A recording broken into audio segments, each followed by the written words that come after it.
Ještě jedno upřímné prohlášení se obrátilo proti Mirku Topolánkovi. Před 2 týdny, tedy ještě předtím, než vypukla současná aféra, poodkryl předvolební a povolební karty.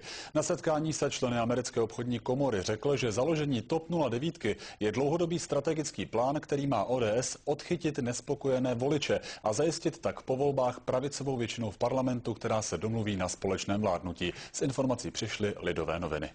8. březen. Mirek Topolánek promlouvá k podnikatelům americké obchodní komory a jeho výroky mohou znamenat zklamání pro řadu příznivců TOP 09. Projekt TOP 09, diskutován s Miroslavem Kalouskem již od roku 2003, mají stát vedle sebe a nikoli proti sobě. Společný je nepřítel. TOP 09 má sbírat hlasy pravicových voličů, pro které je ODS z nejrůznějších důvodů nevolitelná.